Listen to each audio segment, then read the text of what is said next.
மரணமும் நெருப்பும் பொழியும் ஈரானுக்கு ட்ரம்ப் கொடுத்த கடைசி எச்சரிக்கை. 3ஆம் உலகப் போர் ஆரம்பமா? உங்க வண்டி பெட்ரோல் விலையில கை வைக்க போறாங்க, முழுசா கேளுங்க. இப்போ இஸ்ரேல் ஈரான் போர் உச்சக்கட்டத்துல இருக்கு. பிப்ரவரி 28ல இருந்து நடக்கிற இந்த சண்டையால உலகத்தோட மெயின் பெட்ரோல் ரூட்டான ஹார்மூஸ் நீரிணையை ஈரான் மூடிட்டாங்க. இதனால பெட்ரோல் விலை ஒரே நாள்ல $100 தாண்டிடுச்சு. பாகிஸ்தான்ல ஏற்கனவே பெட்ரோல் விலை ஏறி மக்கள் கதறாங்க. ஆனா இப்போ அமெரிக்க அதிபர் ட்ரம்ப் சீறி இருக்காரு.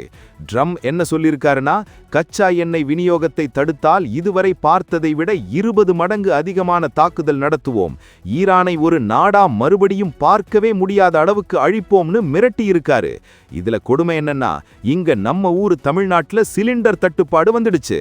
தமிழ்நாடு அரசு இப்போ அவசர ஆலோசனை நடத்திட்டு இருக்காங்க. சீனா இப்போ ஈரானுக்கு ஆதரவா உள்ள குதிச்சிருக்காங்க. ஈரான் உள்நாட்டு விவகாரத்துல யாரும் தலையிடக்கூடாது, புது தலைவர் முஜ்தபா கமேனிய கை வைக்காதீங்கன்னு வார்னிங் கொடுத்திருக்காங்க. ட்ரம்ப் சொன்ன அந்த வார்த்தை தான் இப்போ உலகம் முழுக்க trending. Death and fire will rain on Iran. Petrol விலை நாளைக்கே இந்தியாவிலும் ஏற வாய்ப்பிருக்குன்னு சொல்றாங்க. இது வெறும் போர் இல்ல, உலக பொருளாதாரத்தோட வீழ்ச்சியா கூட இருக்கலாம். ட்ரம்ப் பிரார்த்தனை பண்ணுவதாக சொன்னாலும் போர் நிறுத்தம் வரலன்னா நிலைமை மோசம்தான். நண்பர்களே, பெட்ரோல் விலை மீண்டும் $150 தாண்டுமா? நீங்க என்ன நினைக்கிறீங்க? உடனுக்குடன் செய்திகளை தெரிஞ்சுக்க லைக் பண்ணிட்டு சப்ஸ்கிரைப் பண்ணுங்க. அந்த பெல் ஐகானை தட்டி வைங்க.